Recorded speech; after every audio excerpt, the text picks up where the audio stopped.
Hello, everybody. Good afternoon. Good afternoon. Good afternoon. Good afternoon. Good afternoon. Good afternoon. Good afternoon. Good afternoon. Good afternoon. Good afternoon. Good afternoon. Good afternoon. Good afternoon. Alrighty. Hello, everybody. I tried to do a live video in a different group. Just wanted to do like some sub talk, mainly about like Slow Studio. So I'm going to put something on the screen right now so that I can indicate what we are doing today. Hold on. There we go. See, purple. So whenever we see purple, we know that this is strictly for Silhouette Studio. Specifically today, Silhouette Studio for sublimation. Yeah, so how can I say this? Silhouette Studio is a program where you can really learn to design and do some things in there. But I find that a lot of people just don't know like how you can just do basic stuff in Silhouette Studio. So that is what I want to focus on in this particular live video. So whatever questions you have as far as setting up a file, downloading a file, opening a file, sizing a file, things like that as it relates to sublimation, this is your time to ask those questions so that you can help someone else. I know a lot about the program. I know a lot about sublimation. So how I might think about certain things, it's just second nature to me. It's not questions that I would normally have. So I like to do these live sessions because the questions that you have might be the question that another beginner or, mid-grade user may have. So take advantage of this time and post your questions, and also know that you are helping others who will watch the playback of this and may have some of the same questions that you have. So again, in this live session, it is a Q&A, but I am focusing on Silhouette Studio and what you can do in that program as it relates to sublimation. Anything else, we're not going to really touch on. We're only going to focus on Silhouette Studio as it relates to sublimation. All right, so I see quite a few people are on already. So let's go ahead. Hello, Elizabeth. Hello, Miss Sonia. Hello, Connie. Hello, Miss Barnes, Marissa, Miss Davis, Miss Williams, Dawn. How art thou? Oh yeah, you got your file. Yeah, I had to fix the paintbrush, so that's what took me so long. Hello again. Hello, Miss Butler. Let's see. All right, so I do see that some questions are starting to come in. And I want to change this banner because sometimes people don't see the they don't see the title. So just give me 1 second. All right.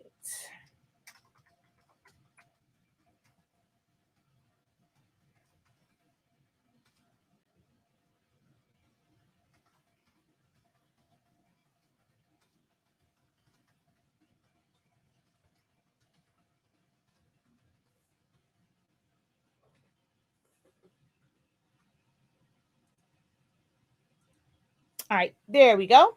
So now that's on the screen. And let's go over here to the comments. All right, me too here. So we're just going to get right into this. If you guys could do me the favor of giving this video a thumbs up, share this video out. This is content that people will need. I see these questions. I literally just answered about 5 questions in different groups about design programs. Well, how do I get this in here? How do I print it? Print it bigger. I'm so used to using Cricut Design Space for sublimation. You don't have to have a Silhouette machine in order to use Silhouette Studio. It's a free program. Now, when you pay for the upgrades, it unlocks certain features for you, but you can use the program itself completely free and be able to open up your PNGs, your JPEGs, and things like that, and then just edit them and be able to print them out. And then it's like if you want to really dive into designing and typing out your own items or typing out your own words and rearranging them and coloring them in, you can do all of that as well. But as a beginner, if you're not quite ready to lay out designs and set up designs, you can use Silhouette Studio just by opening up your file, being able to resize it from, if it needs to be sized down for a mug to a 5X shirt. You can do all of that in Silhouette Studio with just a couple clicks of a button. So if you are just joining, again, I am Shakia the Professor. I teach Silhouette Studio all day, every day. We also have a product line, honestly speaking. So that's those products right there that you see on the wall behind me. We have Sublimation ink, Sublimation paper. All right. So let's see what were the first questions. Also, if you guys could let me know, just so that I kind of know who all is here. Let me know if you are new to Sublimation, you know a little something, something, or you feel like, okay, I might be a pro at this. Let me know where you are. Also, let me know what programs are you using currently for your Sublimation projects to open files and set them up. Are you interested? Have you heard about Silhouette Studio? And are you interested in those files? Okay. All right. So, okay, I brought a design from Design Bundles. Can you show how to download and how you open them, how you open up to use? Sure. I believe I have some stuff on Design Bundles that I have not opened up as of yet. So I definitely can do that. Let me pull this over here. Let me get into Design Bundles real quick.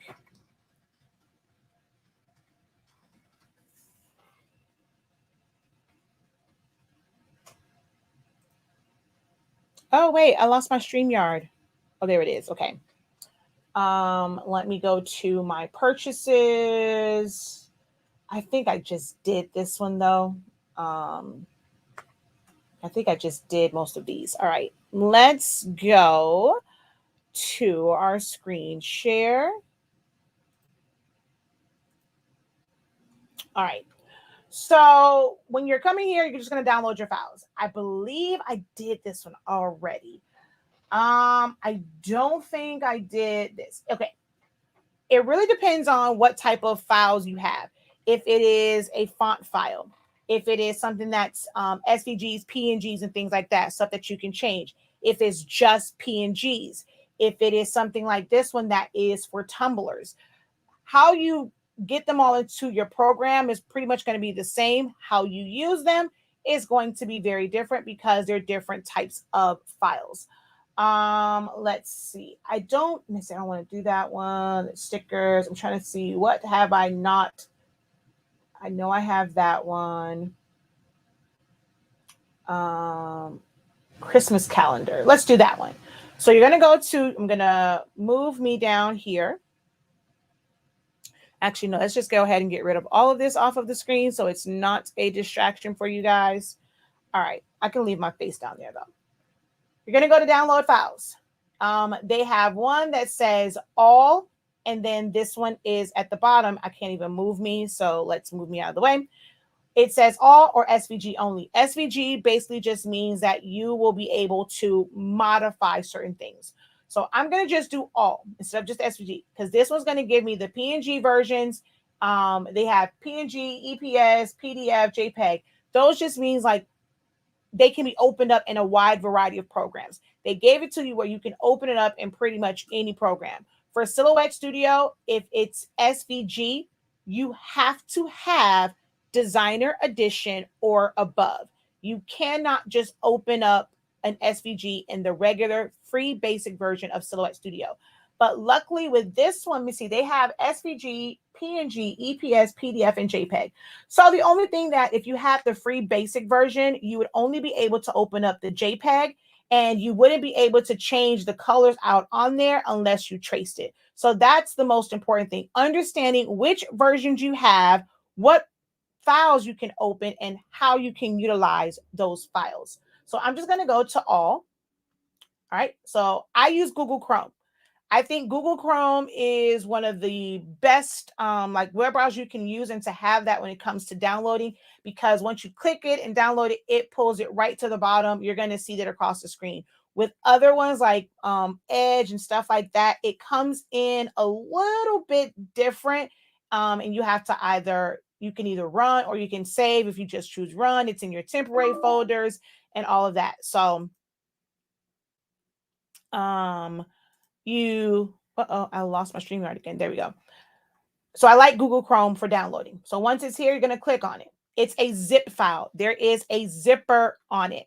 You're going to see something that's going to say extract file.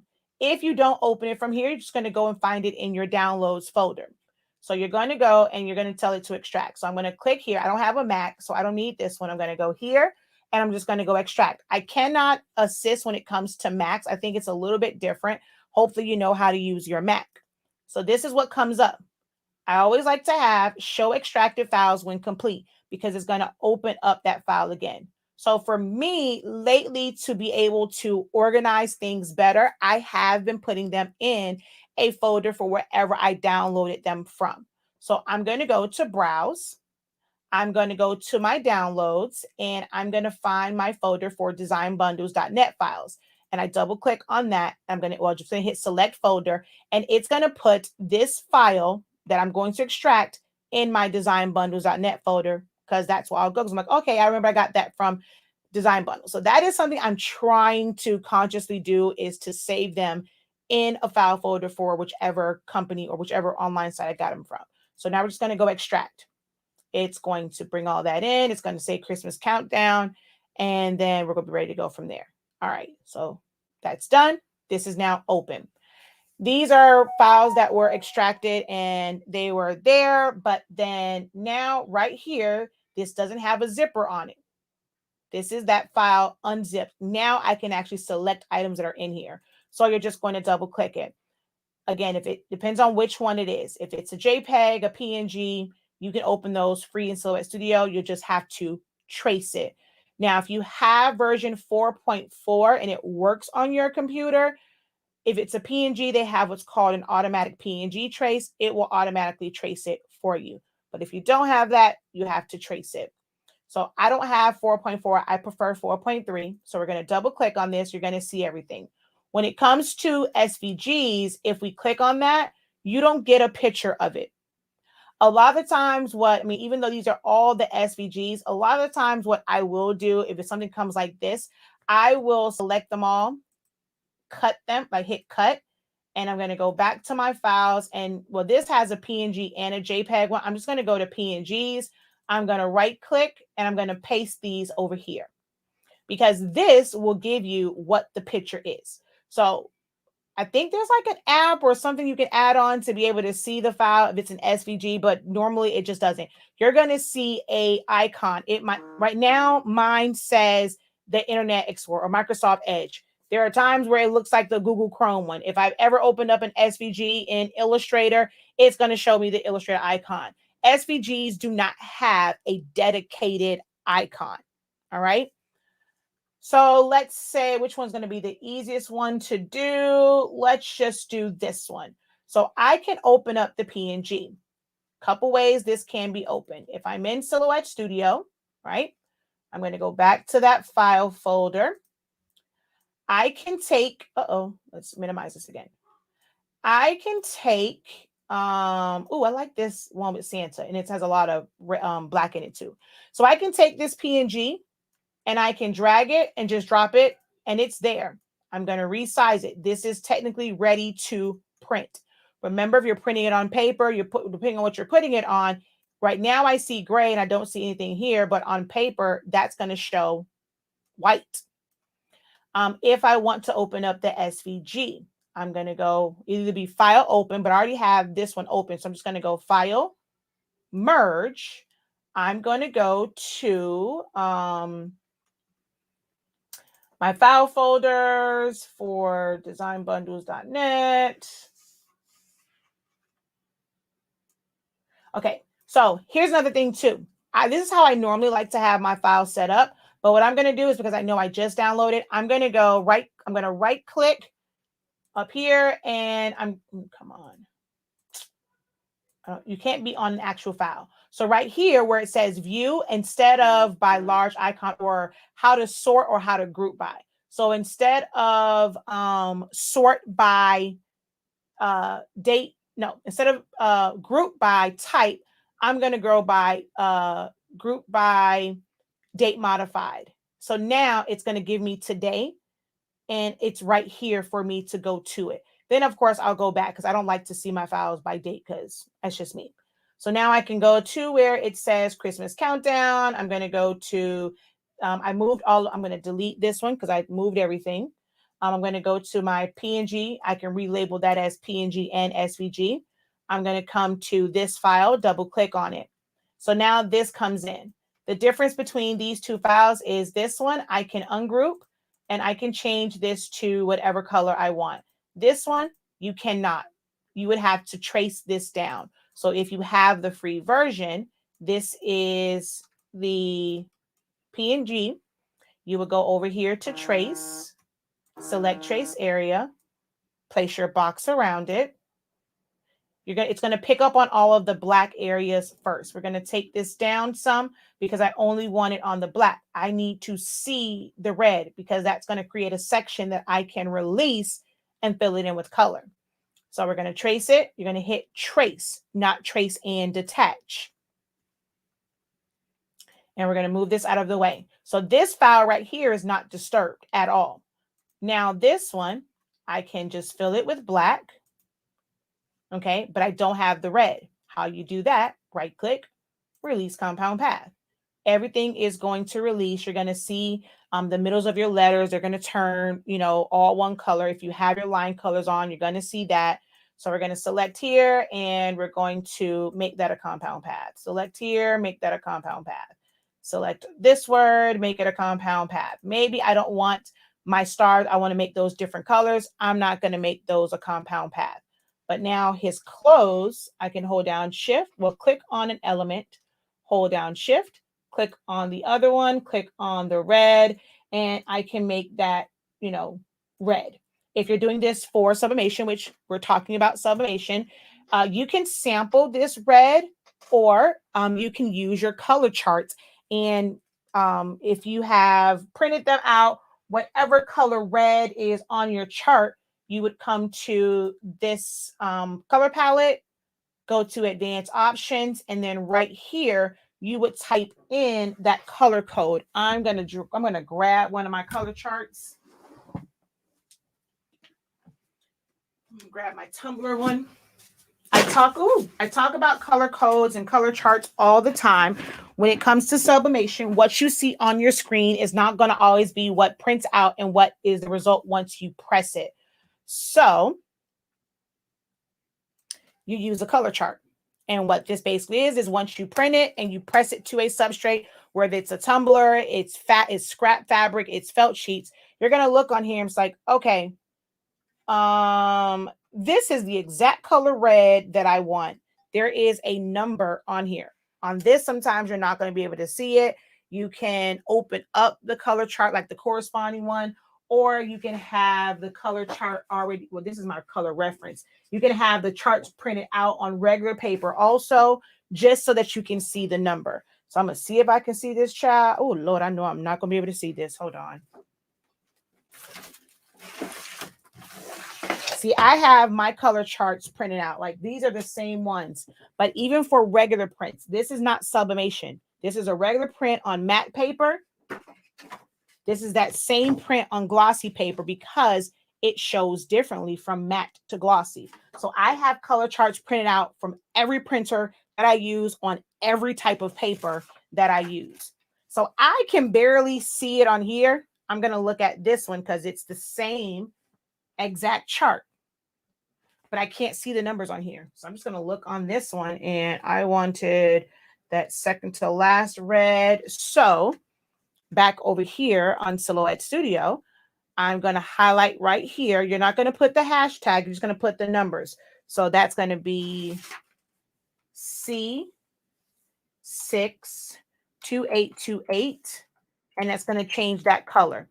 It may look kind of cuckoo crazy on my screen, but I know once that is printed out and pressed, it's going to be the right color red. I'm not going to be surprised. Okay. And then here would be white. I guess here would be white. Here would be white if I wanted it to be white. And then this, I can have it be white. I can have it be gray. I can have it be green. You know, we want whatever color you want. I can have my things here. Normally, I'm only using this color chart up here for demonstration purposes only. When it comes to actually printing, I never, ever, ever, ever, ever, ever, ever, did I say ever? I never use the preloaded Silhouette Studio color chart for anything I'm actually going to really print out, and especially sub. But I use it in videos just for color reference. But these colors are so inaccurate, it's ridiculous.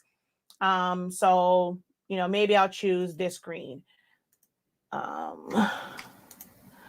And then let's choose the same red. And then this one, we'll leave black, or maybe like a gold color, whatever you can make. So you can make it this, at this point, you can make it whatever you want. And depending on what type of substrate you're putting it on, once you have all this done, you'll group it and you just choose one of the side nodes. You can make it really small. You can make it really big. All you're doing is resizing it, and then you're going to print it. Now, if it's bigger than your paper and stuff, that's a whole other ball game as far as separating it. But hopefully that helps in answering how do you utilize those files. And that's just one. There's so many different files, and there's so many different ways that you can open them and use them. If you guys join my academy, this is the things that we go over and we teach in the academy. Let's see.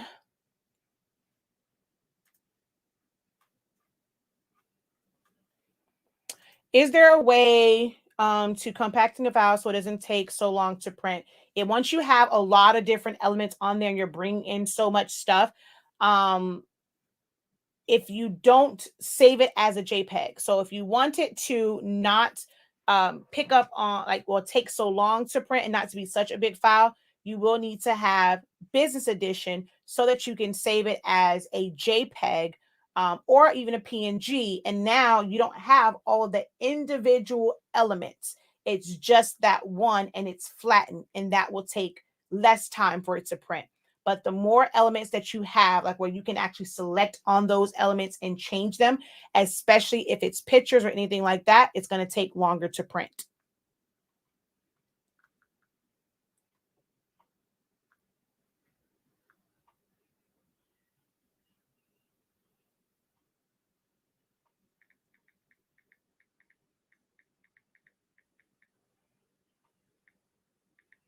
Hold on one second.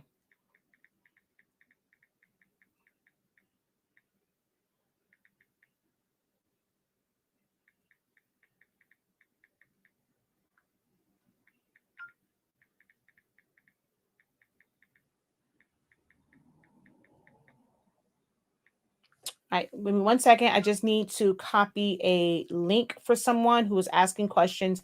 They had questions about like this very thing. So just give me a moment to copy this link and send it to them. 1 second, guys. So just copy that. This is why you guys have to share. Like someone, you know, and they was like, well, how do I do this? I told them I'm live right now going over this. So if you guys can do me that solid and share out the video, you never know who needs this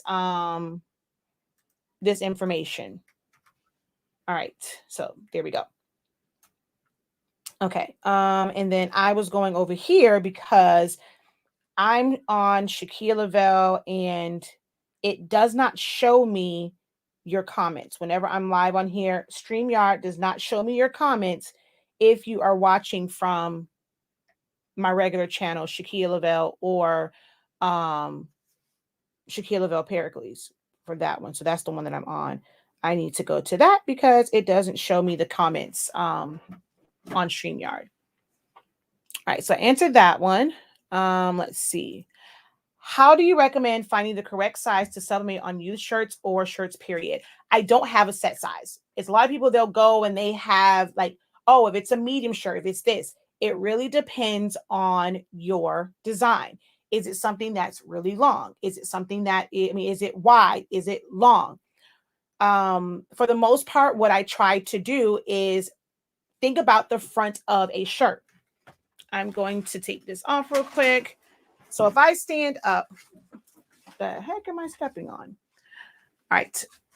I've also like some, and things will look differently for people who are well endowed, and if it's someone that has just a very flat chest. So for the most part, though, you think about like when you have on something, this is the part where you're going to see the design. Anything else that's over here, it's going to wrap around. Now, if it's someone that's, flat chested, like a young man, or just maybe a chick that doesn't have a boobs, you can have a wider one and you're going to see it if it comes too far over. But for the most part, what I like to do is pretty much stick to center of the shoulders. So when I'm looking at my shirts and I'm measuring them, and every shirt is different, how much fabric they have here, where their sleeve sits at on it, every shirt is different. So there is no one set size. So I pretty much kind of go off of like what center of the shoulder and I come down. So width wise, I'm trying to stay within this area, and every shirt's going to be different. So I measure from there, and I have a lot of times I have like a general rule of thumb, and it can fit somewhere, within that. But if it's something that's a really long design, I may not be able to go as wide, because the wider I make it, the longer it's going to be. So if it's going to make it where it's too long, now I have to shrink that down because I have to adjust it based off of the height, not the width. So you have to understand how files are set up and how they're laid out to know what size, but there is no such thing as a perfect size. Hopefully that helped you. I know a little something about Sublimation, and I use Silhouette Studio only. Hello, I'm seasoned a little bit in Sublimation. A little, I have the free Silhouette version, but brought the upgrade. I only use Cricut as of now. What size should you use for a 5X shirt? It would be better landscape or portrait. 5X is a really big size. You're going to have to decide if you want to make it really, really big and piece pieces together. If you have 13 by 19 paper, if the design is something where it can go like, let's say if you want to do it 16 inches wide, as long as it's less than 16 by 13, you can use a 13-inch sheet of paper. If you have a small format printer, you're going to have to piece it together. With anything, again, there is no set size. There is no rule that says that a design to look good has to take up the entire front of the shirt. How do you want this design to look? I've seen things, and if it's for a 5X shirt, maybe like my shirt that I wore yesterday, it was just the word INKCREDIBLE. It was going straight down the side. Nothing was here in the middle. It was going straight down. So you have to think about the design and how you want it to look. If your client, or for you, if you want it to look like it is covering the majority of the shirt, it's simple.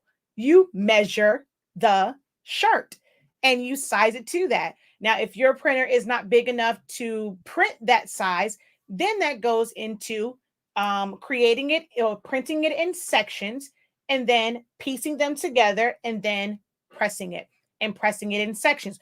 Unless you have a big wide format printer, you're going to probably, heat press, you're going to end up pressing it in sections anyway. The thing with taping it together and doing that overlap, you can do it correctly. It's going to be very minimum, but you'll always kind of see a little slight line of demarcation when you're piecing papers together. I use Canva and Publisher. Need to use Silhouette more. On the fence about purchasing Corel Draw, Affinity, and Photoshop. So those are two different ones. Affinity has two different versions. You have Affinity Photo, you have Affinity Designer. Affinity Photo is closer to Photoshop. Affinity Designer is closer to Illustrator and Corel Draw because they're vector-based programs, and they're also similar to Silhouette Studio. This is not about that. This is all about sublimation, and white toner printers or transfer sheets have nothing to do with sublimation and using Silhouette Studio. So I cannot answer that one because this is not a general Q&A session. Let me go ahead and put this banner back up so you guys know we are doing a live Q&A, sublimation as it were, like using sublimation with Silhouette Studio. That's what our questions should be geared to for this live session. Let's see.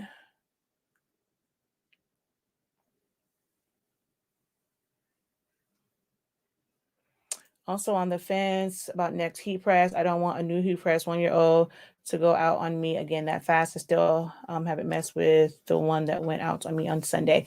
But then you have to spend a little bit, got to spend a little change on a good quality press. It's not going to go out on you.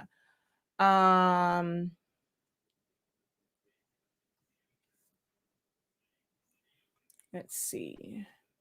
What's the difference between the color chart and reference chart? The reference chart is just reference of colors. There are no numbers on here. So to use this, you have to have a program like Silhouette Studio.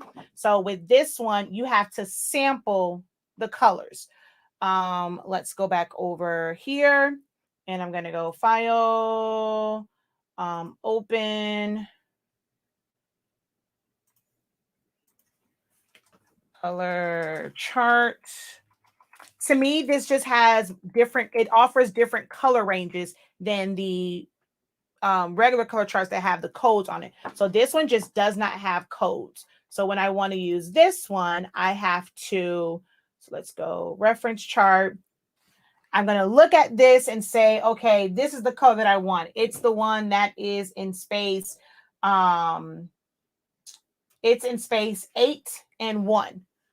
So what I would end up doing is making a box and you have to sample that. So it's just a reference. So I'm going to go up here. Well, I can go on this side, take my properties dropper. I mean, not my properties, my color dropper. And I'm going to go to row 801. I'm going to sample this color. So now I have this color code here and what that color code is. Or I can simply copy, bring this over here. And now I want to take this design and fill in this pink. So I can select here. Well, let's ungroup. So I can take whatever words I want. And actually it's here. So I can just select that. I didn't even have to copy it over. It's there. So I can just fill that in with that color. So a reference chart does not already have the color code for you to put in there. You have to be able to sample it. You cannot do that with a program like Cricut Design Space. It has to be something like Silhouette Studio, Photoshop, Illustrator, something that has a color dropper that you can select the color. Academy is the best. I've learned so much and it is priceless. Thank you so much for that review, Dawn. Okay, yeah. So that was about Affinity. How do you export to a printer that wants 300 DPI? Silhouette Studio doesn't really have that. So when they're saying that, they just want something that is high resolution so that it's not pixelated. Best way to do that, if you're going to send it off for someone to sublimate it and they need it to be in a certain DPI, best thing to do is to size it, make it the size it needs. Don't go and just have this little file that's like this. If you're sizing it and it's the size that it's supposed to be, once you send it to them, it's going to be fine. So, well, I'm going to go back and paint. This has nothing to do with Christmas. So let's just go ahead and make this back black. All right. So I'm going to group this together.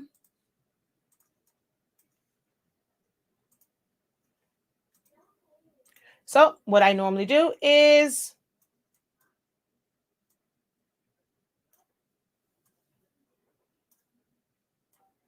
so let's say I'm going to do I'm going to turn the machine off because I'm not using a Cameo.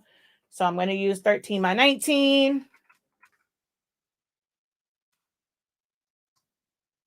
And then I'm going to just size it to this size. And then I'm going to go File, Save As, Save to Hard Drive. Now, the best thing to do would be to save it as a PDF file because that's almost, it's vector. It's going to be the size. It's going to come in quite clear. If you don't do it that way, so I'm just going to go and let's just go PNG, right? And live sub talk. Oh, shoot. Okay, it did come up. It was on this side. So I'm going to put transparent background. And the DPI here really doesn't matter. Like Silhouette Studio isn't like that, where you can really choose like dots per square inch. They say DPI for resolution. I'm going to show you the difference in how this comes in. So I'm going to do this. I'm going to save it as default, right? So I'm just going to save this like that. I'm going to go File, Save As, Save to Hard Drive, and I'm going to go back to PNG, and we're going to go Live Sub Talk 2.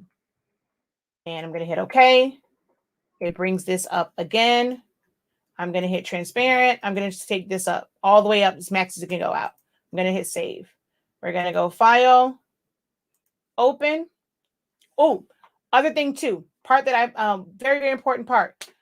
I did 13 by 19, but this actually is going to end up giving me a lot of dead space. Best thing to do is make your design page close to this size. So this would only be like 12.287. So I would make my height, I'm just going to make it 13 because this is pretty much a perfect square. This is actually the better way to save it. Reason why is you're going to see now when I merge this in, it's going to have a lot of extra space to it. So live sub talk. See how this has all this extra space down here? File, merge. And we're going to go quick access and live sub talk 2. See, that came in a little bit bigger. But once I resize it,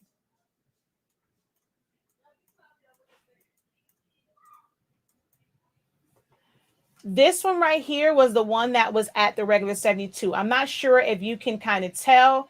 It became very pixelated right here. Whereas with this one, once I just took it and maxed it all the way out, it's not as pixelated. I don't know why. Does this image itself, does the original image have all this to it? Or is it straight lines? Oh, dang. Okay, so I guess this was just a bad trace on my part because, yeah, it has. I was like, where the heck that came from? It has like some little pixels and things right here already. But as you can see, this is a higher resolution image. It's not very pixelated and you're losing color here. So they're basically just telling you like 300 DPI is a standard for you're going to get a good clean resolution. So that's all they're really asking for.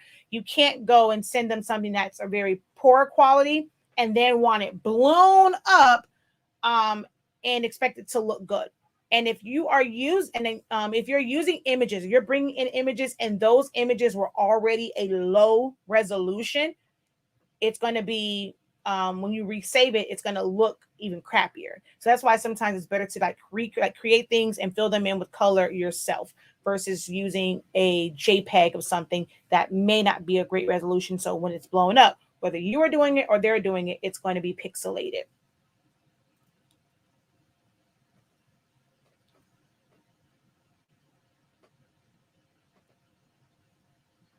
Hello, newbie here, and to Silhouette Studio. I have a Cricut Maker. I've been working around in. I installed Silhouette Studio Business Edition. Not somewhat. It is very, very different from Cricut Design Space because you can do a lot more design-wise. You have more freedom, more control, and how you design, how you erase things, add things, weld things, move things around, how you trace things. So you have a lot more control in Silhouette Studio than you do Cricut Design Space. I do not create the color chart. We sell the color chart. So it's already set, ready to go. We already have it set up for you. Just go and purchase it on our website. And then you just print it out and press it to either your felt or a scrap piece of fabric. Or you can do like I did here. The file comes just like this with all of them on there. You put it, it's already sized for a 20-ounce tumbler. You take it, you put it on your tumbler, and you press it, and you have a tumbler that has the color chart on it.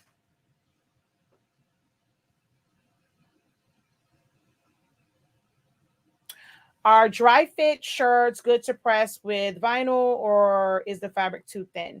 It really depends. Like dry fit, you can have a really cheap one, you can have a really good one. I mean, even with jerseys that have holes in them, I still have put vinyl on them. So it just really depends on the way that the shirt is made.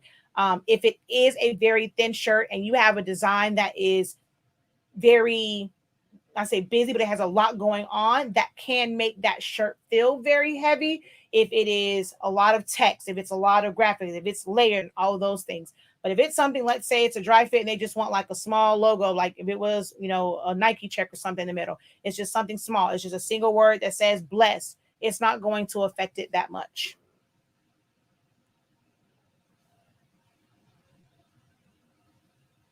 Yeah. Sublimation fine. I know you meant.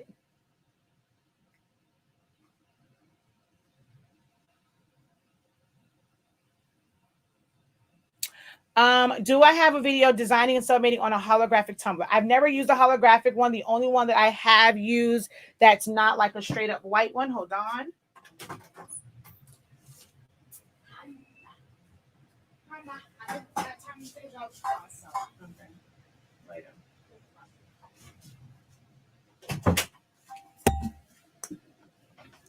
So I have this one, which is kind of like a rainbow, or I think this is called holographic one. So I have this one. It's a tapered one. I have the template on my website, and it tells you where you're going to design it, where you're going to keep your design, and you have to have Designer Edition Plus or Business Edition in order to have the warp feature. But I have this template, like for a 20-ounce tapered tumbler. I have it on my website, and you just have to go buy it. You design within that first box, and then you use the warp tool to taper it. And then, of course, this one is a stainless steel, but this is a straight skinny. So it's no different. This is no different than designing for this. It's just that this one has a slight taper.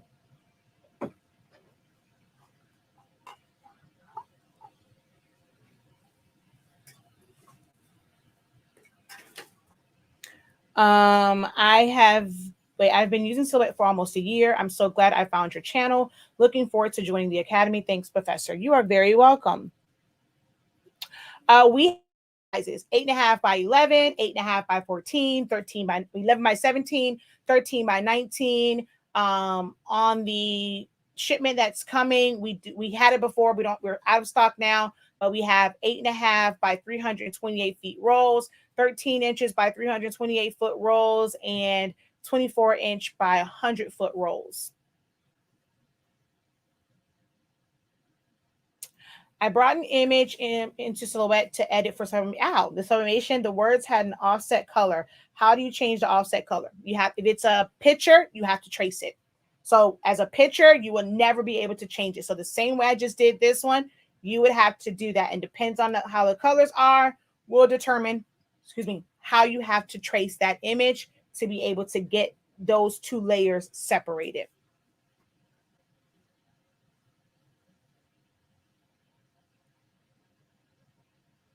Oh, so they said that my personal shirts for work, dry fit, haven't had any problem with HTV. Godly day to you all. Since I've been following you using Silhouette Studio, I have to stare at the Cricut program before I can even start using it because of the missing tools that Cricut can't do that Silhouette Studio can. Okay, thank you. I think I purchased. We'll have to check. Yes. Oh yeah, and the tape. Thank you, Don. Also have tape. We have 1/2 inch tape, 1 inch tape, 2 inch tape, 3 inch tape, 4 and 6. Don't ask me why I skipped 5. But we have all those different sizes of tape. When subbing to glitter, do you mirror both the vinyl and the sub image? Yes, you have to do both because your if it's glitter heat transfer vinyl, then you're cutting to the back, so that has to be mirrored, and so you would mirror that design. When you put it down, it's the right side, and of course with sublimation, it always needs to be mirrored because to put it on top. But what you would do is there's 2 ways that you can do this, right? So let's say we're going to just stick with this design that we're kind of working with here. Oh, I broke this down to show you saving it again. File. Let me copy and delete those.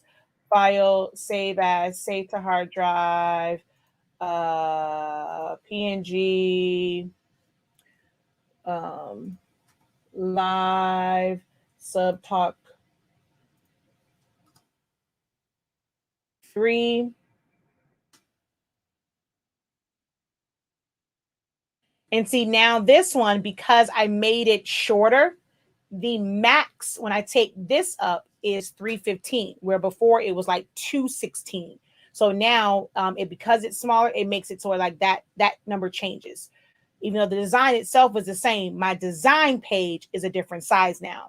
And so just going to hit save, and then I'm going to go undo so I can bring those back. File, merge, and we're going to bring in that one. And see, now that is basically the same size that it was here. Okay, but you can still go in and size it. But the biggest difference is this has all this extra space here. This does not. This also, though, is not a true size. If you needed to see this as a true size, you have to trace it down because there is some extra here. So even with this one, we're going to take this, pull this over here, and I'm going to trace it. And this I would do as a trace and detach probably. Like if I filled in all those colors, I'm just going to do this as a trace and detach. That little gold piece is not picking up. So we're just going to take our threshold up until that picks up. We're going to go trace and detach. And there's an invisible box around it. And once we remove that, it's going to show us what the true size is.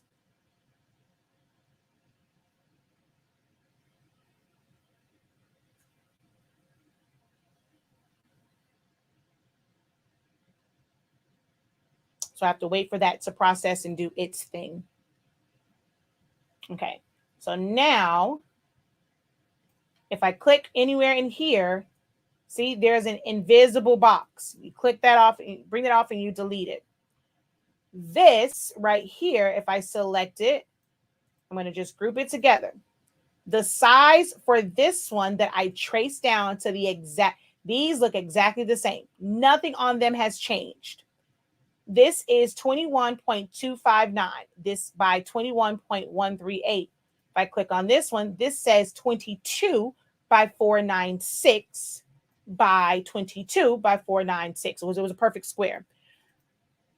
Why this is important is if you're trying to size it to be a certain size. So if I went off of this one and I made it, let's just go right to 12 inches or so. So right around here. So 11.998. But if I take this and take it down to the same thing or close to it, 11.986.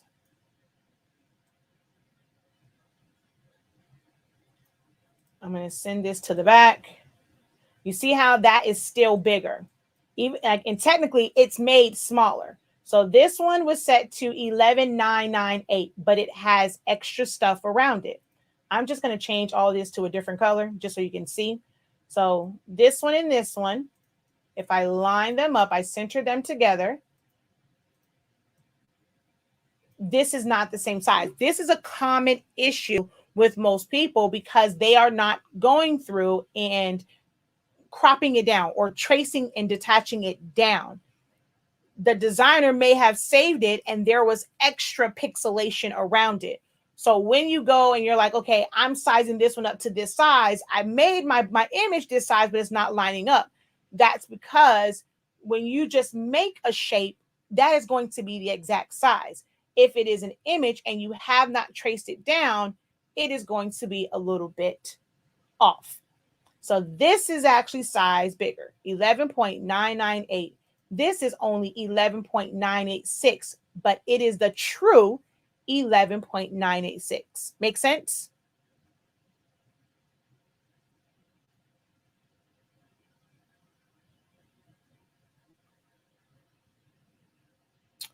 Before I got HS tape, I got some Amazon. It did not stick. We have the ink. It's on its way. We're hoping that it's on the shipment tomorrow. We've gotten the runaround with it because right now this is the very first time in 1 year that we have ever been like sold out of like a main product like this, and it is killing me. I don't like that. I don't like being sold out. Like I want my people to be able to get the things they need when they need them. And we just had a mix up with our vendor. So I'm praying and praying that within the next week, we will have ink back on the site. And when it does come, yes, we will have great ink. Oh my goodness, we're getting a lot of goodies here. Knowledge, thank you. Thank you so much. And thank you to Professor. You are very welcome. All righty. Any other questions for me? Any other questions as far as Silhouette Studio? And I'm gonna try and open up the other one too. So if I'll open, let's see, printy out paper tumbler template. There it is.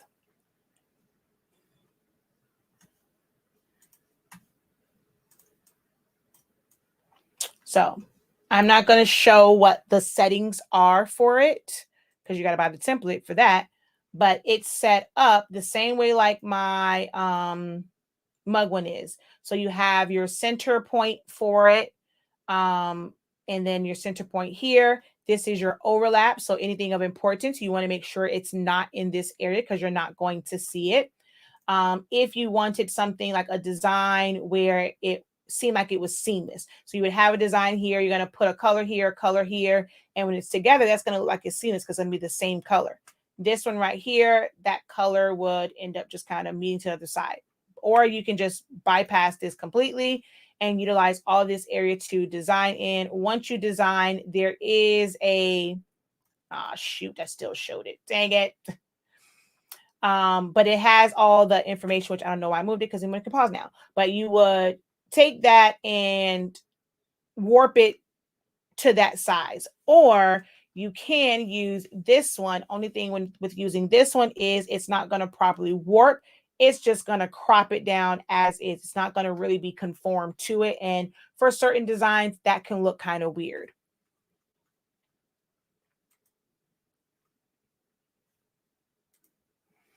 How do you trace and detach without the letters looking fuzzy? You have to have a high quality resolution. You have to have a high resolution item. If your actual image is pixelated, it's going to look pixelated when you trace it. So you have to start with a high quality, high resolution image that doesn't have pixelation. What's looking fuzzy and like all those little bumps is because those are those pixels that it's picking up on from the original image. Yeah. It didn't look fuzzy because that was a high resolution image.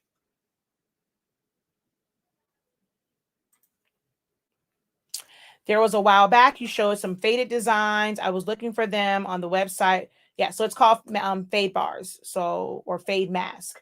They are on the site. You can go under essentials. You can go to HS Ink Digital. So we go on to our website. We're going to go over here to essentials and right here.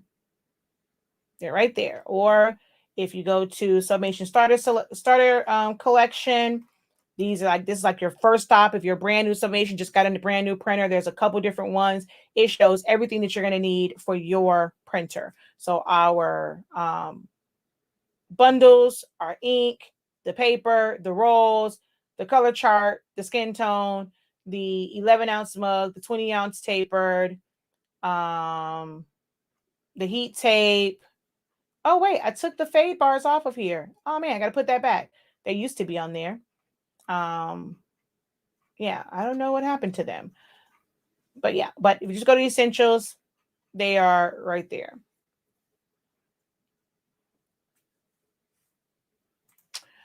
What's the best resolution to look for when choosing an image? It's not really, it really depends on how you plan to use it, how big. So let's say if you're wanting to find an image and it's going on a small keychain, it doesn't really have to be that high of a resolution because it's gonna be on something that's really, really small. If it's something that you're trying to blow up for, you're gonna sublimate a banner, sublimate a yard sign, sublimate even for like a 5X shirt, and sometimes even for just a regular shirt. If it is something where the resolution on it and it's on there, it says 100 by 100, when you blow that up, it's going to be completely pixelated. So you want to try and shoot for, as that's why they ask for that, 300 or higher, preferably 500 or higher. The higher it is, technically, the better it should be. But what you're also looking for is clarity. It's hard for me to kind of explain it. It's like you have to really understand and research and study when it comes to setting up designs. So I can go into Photoshop. I can take the same design and let's say I can save it as a 300, like I can go and change the resolution to 300 DPI, but the image is crap. Or I can set my design page area to 800 by 800. But I brought in a small image and I blew it up. When I save it, it's going to save as 800 by 800. But the image that I put in that 800 by 800 pixel or dots, per square inch was horrible. So when I save it, it's going to still be horrible. It's just a bigger file type. So it really depends on how that designer saved it. There's a couple different factors with it. So you want to at least shoot for 300 or higher, preferably 500 or higher, but you have to also make sure that it is a clear image. I have a whole video about that. And I show different images where on one side it looked one way, on the other one looking for those little halos and stuff like that. So there's a full video on that. Or at least I talked about it. Maybe it's during Sublimation week. I think I addressed that as far as resolution.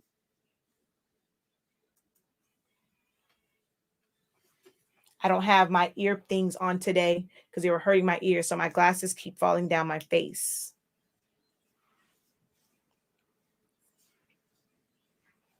All right, we are at 56 minutes. So last call for questions about Silhouette Studio and using it for sublimation. If you are just joining us, that is what we are talking about today and what we're answering questions on using Silhouette Studio for sublimation. If you are new to it, you're looking for a different program where you can open and resize your files and print them out, this would be the time to ask. So that's what the topic is, or the discussion is today. And I'm only addressing questions that are related to Silhouette and sublimation. Last call for questions.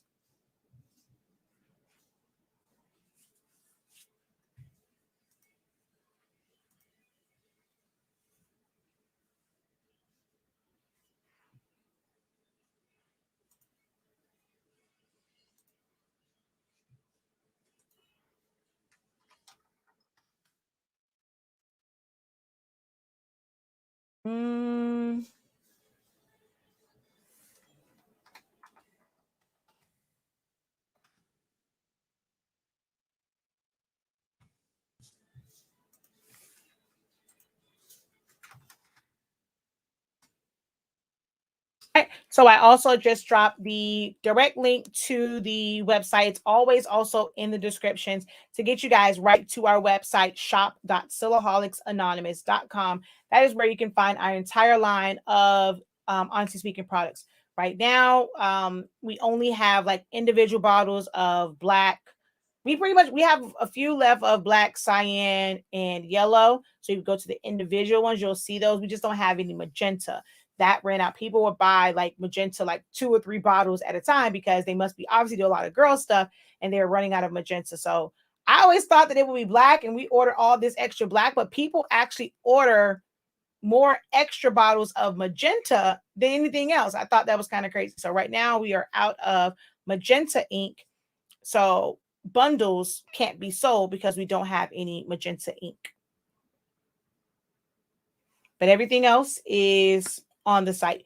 Only things that's going to be sold out is anything that includes ink as a bundle or a kit.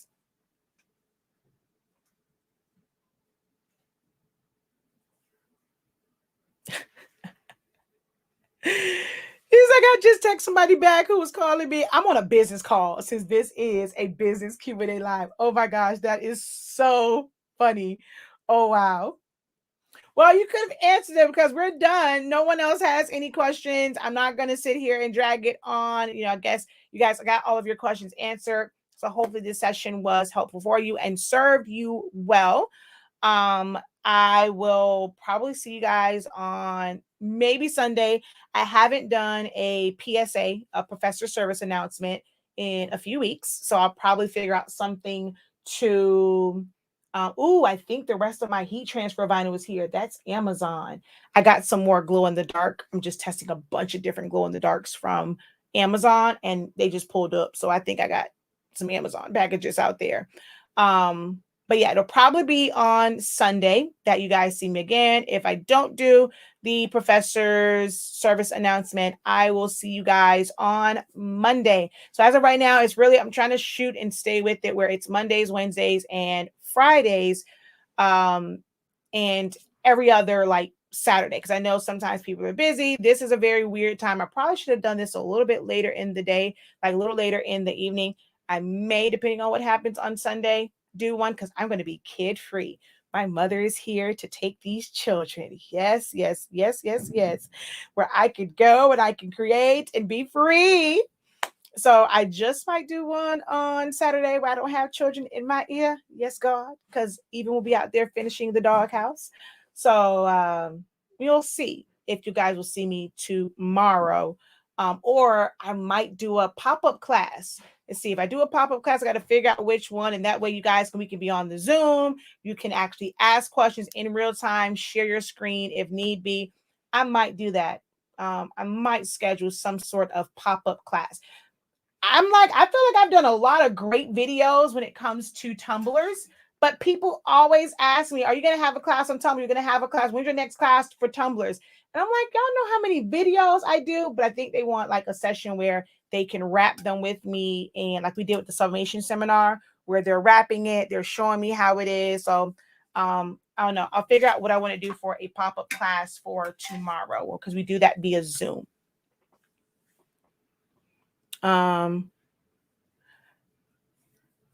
Just the sublimation ink. The gray is not pigment ink. It is actually, so all of the inks for that printer, they are dye-based inks. They're not pigment inks at all. And the way that it works as a pigment ink, it really wouldn't really help with that gamut too much. I even kind of asked about it because, if people want to. Now, the black ink, I'll tell y'all this now. I do not recommend. You can use the Epson's, like other inks, all of the dye inks, because they're all dye. We do not sell dye ink in any way, shape, or form. We only sell pigment ink and sublimation ink. With the 8550, their photo black that's pigment. So that's that's what photo black means. It means that it's a pigment ink ink. It is the only ink that's like kind of like waterproof. So it's supposed to help to kind of make your stuff waterproof, but I don't know what's going on with Epson, like in the 7840, 7820, and like this newer whole photo black, it scrapes off. If you put it on glossy, it smears on matte papers. So if you get the 8550 and you want to use it as a regular printer, get HS ink, pigment ink for the black and put that in your photo black slot, because their photo black it's not giving what it's supposed to give. But all the other inks are not pigment ink, guys. That is not a pigment ink printer. Your prints from that printer can bleed. It is not pigment ink. You can put pigment ink in there, but your colors are going to be off. Your colors are going to be off. You're not going to get accurate colors if you put pigment ink in that printer other than the black ink, okay? So you got a little freebie with that one because that wasn't really a sublimation and silhouette, but that's something that is very important. I probably need to do a video on that because a lot of people are confused when it comes to that printer and the whole photo black. I've somewhat talked about it, but I haven't made a dedicated video about the 8550. So I probably want to put that on the calendar to talk about some point here in the near future. All right. But thank you guys so very much for joining us today. Be sure to like, comment, subscribe, hit the bell if you have not done so already. Tell a friend, share it out, visit the website, go grab some products, the heat tape, paper, all on sale. All available. The pigment ink available, chip resetters, empty cartridges, all that, chips for your 812 cartridges. All that's available on the site. We just don't have magenta to do bundles. The regular pre-filled cartridges of the 252s, those are available on the site. So everything except actual bundles of ink is available on the site. All right. So thank you guys so very much. Until next time, have a great one. Continue to unlock your creativity and be ink credible. Peace.